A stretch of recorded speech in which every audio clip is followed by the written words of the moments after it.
গেছে বুখারী শরীফের হাদিস। আল্লাহর নবীর স্ত্রী মা আয়েশা রাদিয়াল্লাহু তাআলা আনহা একদিন নিজের বোনের বেটাকে বলছেন, বেটারে, নবীর বাড়িতে রে বেটা, এক চাঁদ পশ্চিম দিকে দেখলাম বেটারে, চাঁদ উঠেছে। চাঁদ ঘুরতে ঘুরতে ঘুরতে ঘুরতে 1 মাস কেটে গেল, আবার চাঁদ নতুন করে উঠে গেল।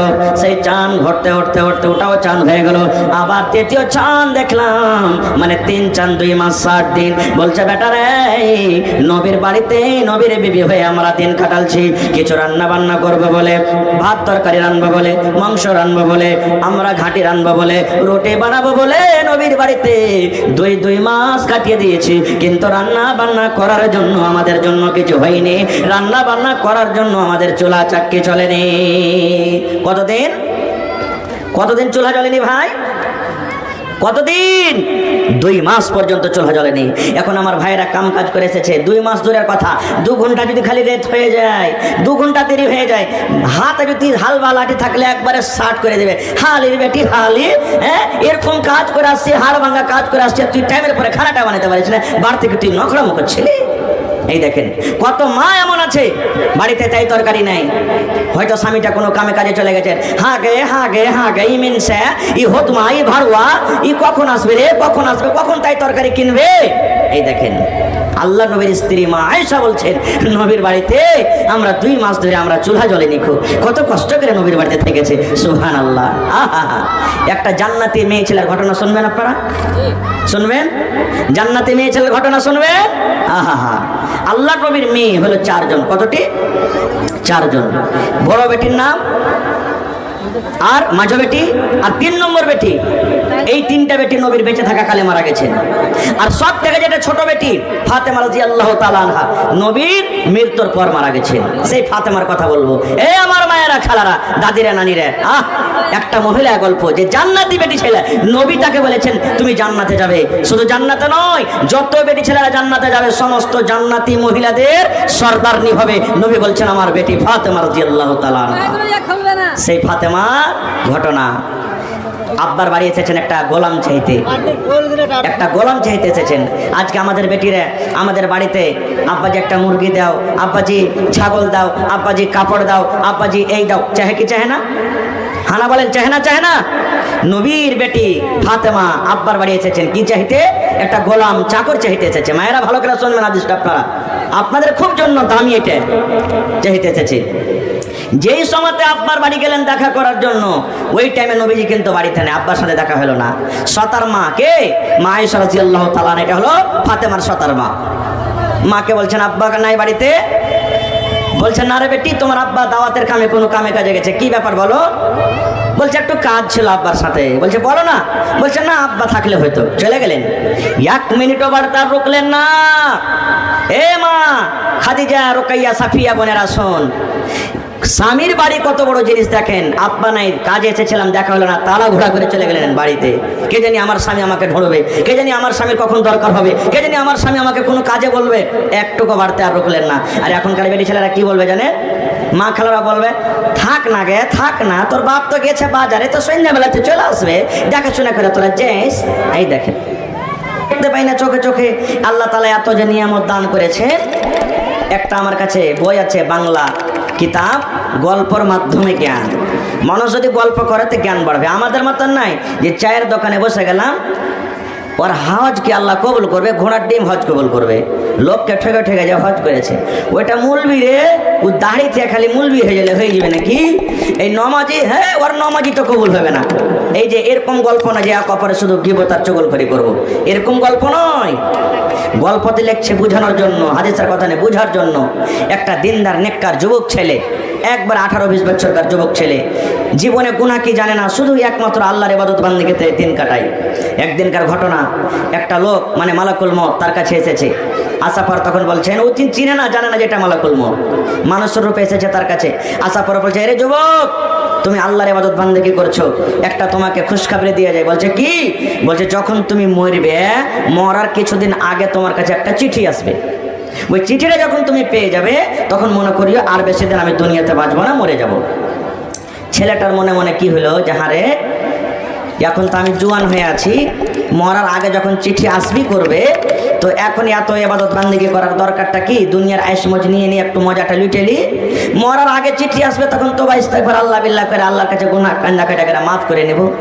দুনিয়ার যত গুনাহ সব করতে লাগলো, মদ পান করতে লাগলো, বিড়ি সিগারেট তাম্বাকু বেনামাজি জেনা ব্যভিচার, দুনিয়ার যত পাপ সব করতে লাগলো।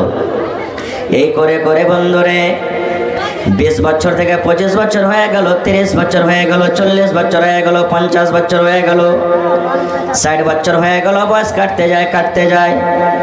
এমন টাইমে এমন সময়তে পৌঁছিল, ওরে সুবহানাল্লাহ, রাস্তাতে চলার মতন কিন্তু আর ক্ষমতা রাখে না, এমন বয়স দুর্বল কমজোর হয়ে গেল, 80-90 বছর হয়ে গেল। আর দুনিয়ার মজা নিতে ভালো লাগে না, দুনিয়ার স্বাদ নিতে ভালো লাগে না। এবার লোকটা মনে মনে বলছেন, আল্লাহ, ওই লোকটা তো বলেছি মরার আগে চিঠি আসবে, আল্লাহ আমি হয়তো দুনিয়া থেকে কখন চলে যাব, আর আমি বেশি দিন দুনিয়াতে বাঁচবো না। কখন লোকটা আমার কাছে চিঠি নিয়ে আসবে, কখন আমার কাছে চিঠি আসবে। আর দুনিয়ার রং তামাশা আমাকে ভালো লাগে না, দুনিয়ার মায়া মোহাব্বত ভালো লাগে না। আল্লাহ কখন আমার কাছে চিঠি আসবে, আর সেই চিঠি পাওয়ার পর আমি জানতে পারবো আমার মতের টাইম হয়ে গেছে, মরার সময় হয়েছে, এখন আমি আল্লাহর দরবারে তওবা ইস্তেগফার করে দুনিয়া থেকে চলে যাব। বন্ধুরে আমার, ঠিক লোকটার বয়স 80-90 বছরকার, তখন হঠাৎ করে লোকটা আবার তার সামনে হাজির। এবার আসা পরে বলছেন, আল্লাহর বান্দারে, তোমার এখন জান খানা কবজ করে নিয়ে চলে যাব, তোমার জান কবজ করতে এসেছি। এবার বুড়া মানুষটা বলছে, এই আল্লাহর বান্দা, তুমি তো ওয়াদা করেছিলে আমার সাথে যে মরার আগে তোমার কাছে একটা চিঠি আসবে, কই আমার কাছে চিঠি তুমি দিয়েছো? চিঠি না দিয়ে তুমি আমাকে ফাঁকিবাজি দিয়ে এখন তুমি আমার জানটাকে কবজ করতে এসেছো মানে? এবার তখন মালাকুল মউত বলছেন, अस्सलाम वालेकुम प्यारे भाइयों और बहनों, वीडियो खत्म नहीं हुआ है, बस आपसे 10 सेकंड की गुजारिश है। अगर यह वीडियो आपको पसंद आ रही है तो लाइक करें और चैनल सब्सक्राइब जरूर कर ले और अपने दोस्त के साथ जरूर शेयर करना। जज़ाकल्लाहु खैर। ও আল্লাহর বান্দারি, তোমার কাছে তো চিঠি এসেছে। বলছে না, আমার কাছে চিঠি আসেনি। বলছে চিঠি এসেছে রে আল্লাহর বান্দা, চিঠি এসেছে আমি দেখতে পাচ্ছি, কিন্তু তুমি ওই আল্লাহর দেওয়া চিঠি তুমি একদিনও খুলে দেখোনি। আল্লাহর দেওয়া চিঠির পরে তুমি গৌর করনি, তুমি আল্লাহর দেওয়া চিঠিতে তুমি একদিনও চিন্তা ভাবনা করনি। বলছে কই আমার কাছে চিঠি আসেনি। এইবারে মালাকুল মউত বলছেন, আল্লাহর বান্দারে, যখন আমি তোমার কাছে এসেছিলাম তখন তোমার বয়স কত ছিল? বলছে মোটামুটি 20 বছর। বলছে তোমার মাথার চুলগুলা কেমন ছিল? বলছে কালো চকচক করছিল। তোমার দাঁত গালা কেমন ছিল? একবারে মজবুত হয়েছিল।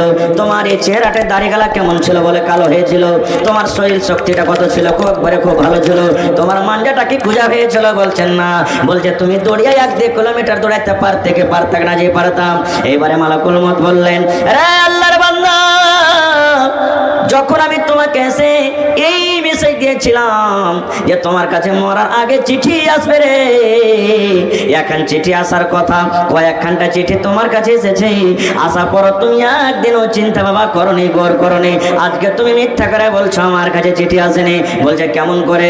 বলছে আল্লাহর বান্দা রে, আমি যখন তোমাকে এসে খবরটা দিই তখন তোমার মাথার চুল ছিল কালো, এখন দেখো একবারে ফর্সা সাদা হয়ে গেছে, একটা চুল আর তোমার কালো হয়ে নাই। ইয়ার মানে বোঝা গেল আল্লাহ রাব্বুল আমিন তোমাকে যে নিয়ামত দান করেছিলেন কালো, এটাকে এখন পাল্টে আল্লাহ সাদা করে দিয়েছেন। এটা হলো আল্লাহর তরফ থেকে একটা চিঠি। এই যে তোমার কাছে দাঁত ছিল, তুমি যেমন ইচ্ছা তুমি তেমন করে খেয়েছো। ওরে সুবহানাল্লাহ, তুমি কত কড়া কড়া জিনিস খেয়েছো, হাড্ডিকে চাবিয়ে চাবিয়ে খেয়েছো, কত আম পেয়ারাকে তুমি চাবিয়ে চাবিয়ে খেয়েছো, কিন্তু আল্লাহর বান্দারে এখন তুমি সামান্য মুড়ি কালো খেতে পারো না। ইয়ার মানে তোমার মুখে একটাও দাঁত নাই, সমস্ত দাঁত ঝরে গেছে। এটা হলো আল্লাহ রাব্বুল আলামিনের পক্ষ থেকে একটা চিঠি।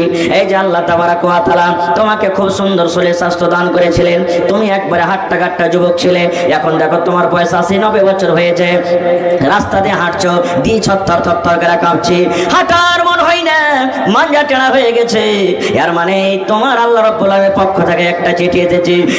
এত চিঠি আসার পর তুমি বলছো আমার আল্লাহ রাব্বুল আলামিনের পক্ষ থেকে একটা চিঠি আসেনি, এটা মানা হবে না রে, হবে না, হবে না। বন্ধুরে, ওই বইয়ে লেখছে ওই পাপের হালাতে, ওই গুনার হালাতে তার জান কবজ করে নিয়ে যাওয়া হলো।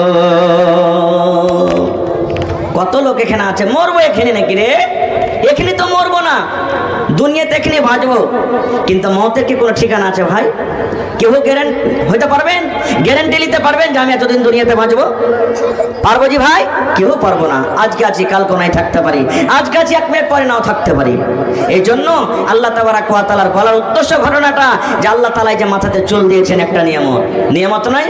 যার মাথা থেকে চুল উড়ে গেছে দেখেন, তাকে জিজ্ঞাসা করে দেখেন, কোনো ছেলে পেলা যদি মাথা থেকে যদি নাড়া করে লাই, কোনো বুড়ো মানুষ যদি মাথাটাকে বেল করে গরমের জন্য, ওকে মজা করে লোক বলবে তুই কার ক্রিয়াকারণ করেছিস বে, কে তোর মেরেছে? ছেলে পিলাকে যদি করে তো মজা করে এরা চা খাইতো ভাই, মাথাটাকে নিয়ে টিপে টিপে দেখবে আর বলবে তোর বেলটা পেকেছে রে, দেখি একটু টিপে দেখি তোর বেলটা পেকেছে।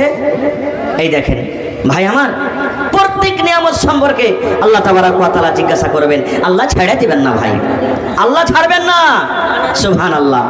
ভাই আমার, এক বয়স্ক মানুষ, 80 বছরকার বয়স, শরীর অসুস্থ, বেমার হয়ে গেছে, এমার্জেন্সি পেশেন্ট। হঠাৎ করে তাকে হসপিটালে নিয়ে চলে গেলেন। যেই শ্বাসের অসুবিধা, শ্বাস নিতে পারে না, এমার্জেন্সি পেশেন্ট, তাকে কোন হসপিটালে ভর্তি করে? আইসিইউতে ভর্তি করে না? আইসিইউ বুঝেন আপনারা? আইসিইউ বুঝেন না? এমার্জেন্সি পেশেন্ট ওখানে ভর্তি করে, শ্বাস নিতে পারে বললাম।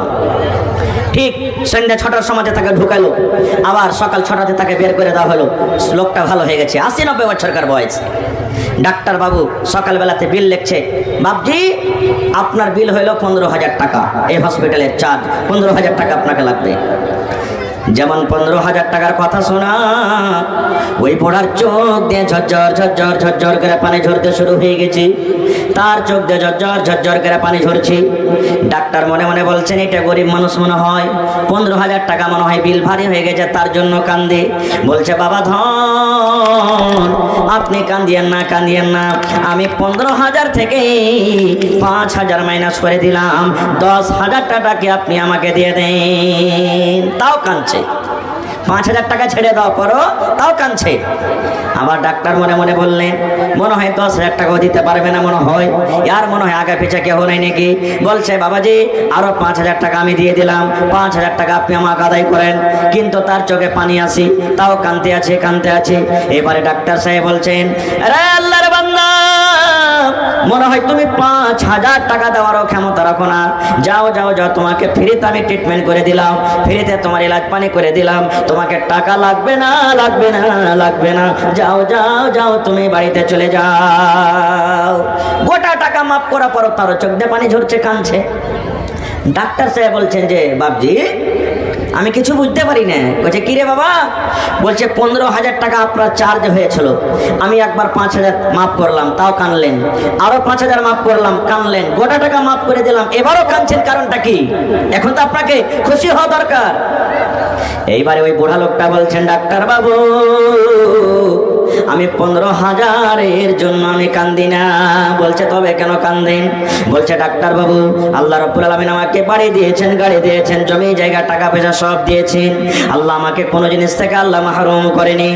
ডাক্তার বাবু আমি 15,000 টাকা আপনাকে দিতে পারবো, আজকে 15,000 কেন লাখ টাকা হতে গেল আমি আপনাকে দিতে পারবো, আল্লাহ আমাকে ক্ষমতা দিয়েছেন।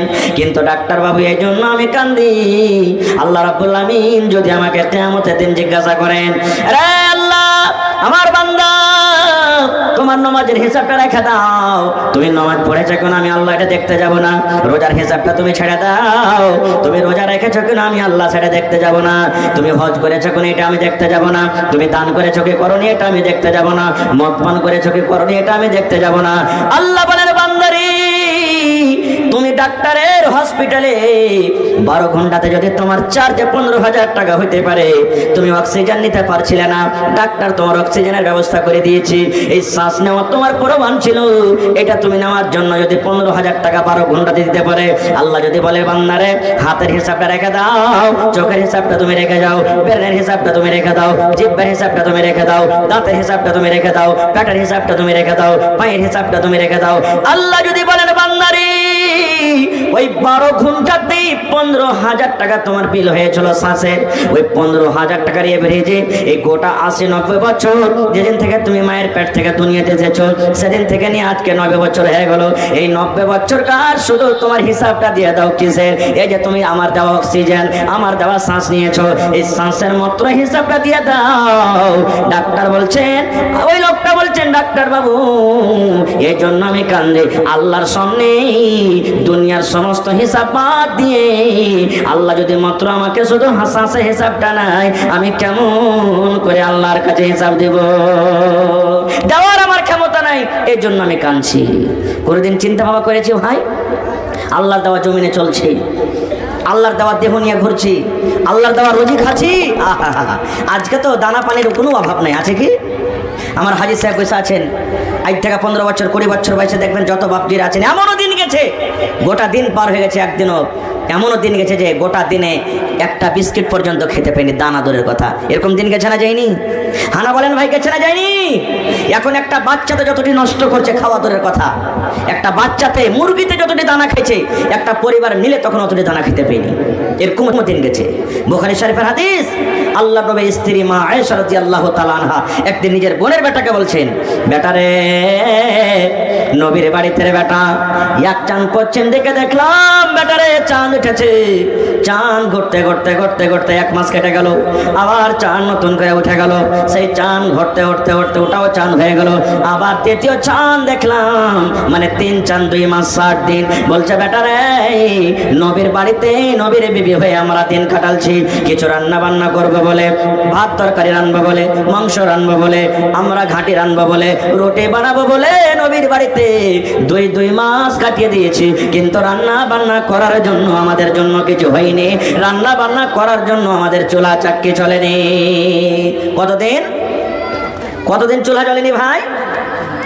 কতদিন? 2 মাস পর্যন্ত চুলা জ্বলেনি। এখন আমার ভাইরা কাম কাজ করে এসেছে, 2 মাস দূরের কথা, 2 ঘন্টা যদি খালি লেট হয়ে যায়, 2 ঘন্টা দেরি হয়ে যায়, হাতে যদি হাল বা লাঠি থাকলে একবারে শার্ট করে দেবে, হালির বেটি হালি, হ্যাঁ এরকম কাজ করে আসছে, হাড় ভাঙা কাজ করে আসছে, তুই টাইমের পরে খানাটা বানাতে পারিস না, বাড়ি থেকে তুই নখরামো করছিলি। এই দেখেন কত মা এমন আছে বাড়িতে তাই তরকারি নাই, হয়তো স্বামীটা কোনো কামে কাজে চলে গেছেন, হাগে ই মিনসে ই হতমা ই ভাড়ুয়া ই কখন আসবে রে, কখন আসবে, কখন তাই তরকারি কিনবে। এই দেখেন আল্লাহ নবীর স্ত্রী মা আয়েশা বলছেন, নবীর বাড়িতে আমরা 2 মাস ধরে আমরা চুলা জ্বলেনি, কত কষ্ট করে নবীর বাড়িতে থেকেছে। সুবহানাল্লাহ। একটা জান্নাতি মেয়ে ছেলের ঘটনা শুনবেন আপনারা? শুনবেন? জান্নাতি মেয়ে ছেলের ঘটনা শুনবেন? আল্লাহ নবীর মেয়ে হলো 4 জন। কতটি? 4 জন। বড় বেটির নাম, আর মাঝো বেটি, আর 3 নম্বর বেটি। এই 3টা বেটি নবীর বেঁচে থাকা কালে মারা গেছেন। আর সব থেকে যেটা ছোট বেটি ফাতেমা রাদিয়াল্লাহু তাআলা আনহা, নবীর মৃত্যুর পর মারা গেছেন। সেই ফাতেমার কথা বলবো। এই আমার মায়েরা, খালারা, দাদিরা, নানিরা, একটা মহিলা গল্প যে জান্নাতি বেটি ছেলে, নবী তাকে বলেছেন তুমি জান্নাতে যাবে। শুধু জান্নাতে নয়, যত বেটি ছেলেরা জান্নাতে যাবে সমস্ত জান্নাতি মহিলাদের সরদারনি হবে। নবী বলছেন আমার বেটি ফাতেমা রাদিয়াল্লাহু তাআলা আনহা। সেই ফাতেমা ঘটনা, আব্বার বাড়ি এসেছেন একটা গোলাম চাইতে, একটা গোলাম চাইতে এসেছেন। আজকে আমাদের বেটিরা আমাদের বাড়িতে, আব্বাজি একটা মুরগি দাও, আব্বাজি ছাগল দাও, আব্বাজি কাপড় দাও, আব্বাজি এই দাও, চাহে কি চাহে না? হানা বলেন, চাহে না? চাহে না? নবীর বেটি ফাতেমা আব্বার বাড়ি এসেছেন কি চাইতে? একটা গোলাম চাকর চাইতে এসেছে। মায়েরা ভালো করে শুনবেন, আদিষ্ট আপনারা, আপনাদের খুব জন্য দামি এটা চাইতে এসেছে। যেই সময়তে আব্বার বাড়ি গেলেন দেখা করার জন্য, ওই টাইমে নবীজি কিন্তু বাড়িতে নেই, আব্বার সাথে দেখা হলো না। সতার মা কে? মা আয়েশা রাদিয়াল্লাহু তাআলা, এটা হলো ফাতেমার সতার মা। মাকে বলছেন আব্বা নাই বাড়িতে? বলছেন না রে বেটি, তোমার আব্বা দাওয়াতের কামে কোনো কামে কাজে গেছে। কি ব্যাপার বলো? বলছে একটু কাজ ছিল আব্বার সাথে। বলছে বলো না। বলছে না, আব্বা থাকলে হয়তো। চলে গেলেন। 1 মিনিটও বাড়ি রুকলেন না। এ মা খাদিজা, রুকাইয়া, সাফিয়া বোনেরা শোন, স্বামীর বাড়ি কত বড় জিনিস দেখেন। আব্বা নাই, কাজে এসেছিলাম, দেখা হলো না, তালা ঘোরা করে চলে গেলেন বাড়িতে। কে জানি আমার স্বামী আমাকে ঢোড়বে, কে জানি আমার স্বামীর কখন দরকার হবে, কে জানি আমার স্বামী আমাকে কোনো কাজে বলবে। একটুকু বাড়তে আর রুকলেন না। আর এখনকার বেটি ছেলেরা কি বলবে জানেন? মা খালারা বলবে, থাক না গে, থাক না, তোর বাপ তো গেছে বাজারে, তো সন্ধ্যাবেলাতে চলে আসবে, দেখাশোনা করে তোরা যাস। এই দেখেন এই দেখেন চলে গেলেন। নবীজি সন্ধ্যেবেলাতে বাড়ি গেলেন।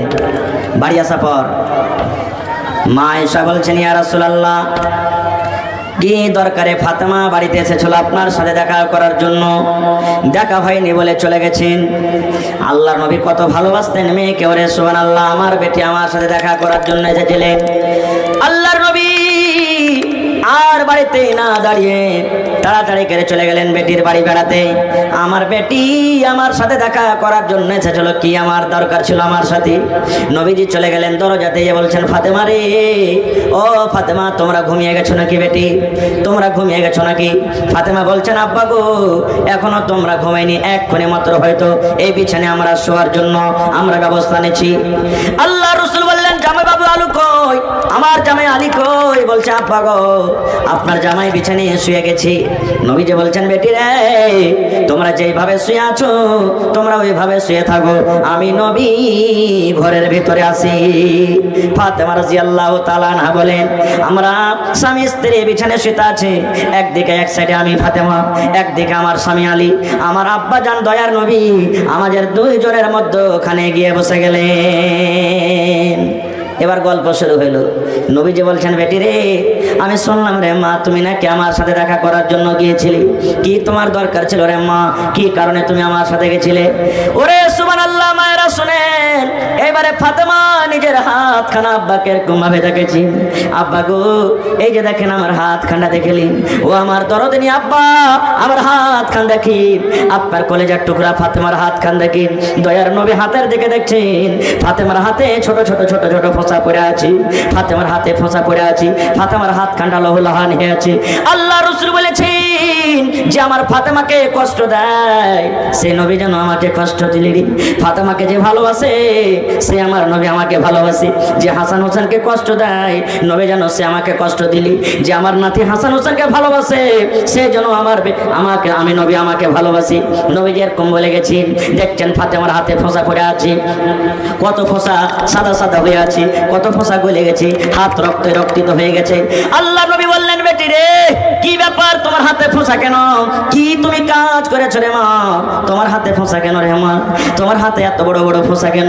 এবার ফাতেমা বলছেন, আব্বা গো, স্বামীর বাড়িতে কাজ কাম করে করে জাতা পিছে পিছে স্বামী গো জাতা টেনে টেনে ইন্দারা থেকে পানি তুলে তুলে এই আপনার বেটির হাতে ফোঁসা গলা পড়ে গেছি। স্বামীর বাড়িতে কাজ কাম করে করে জাতা পিছে পিছে হাতে ফোঁসা পড়ে গেছি।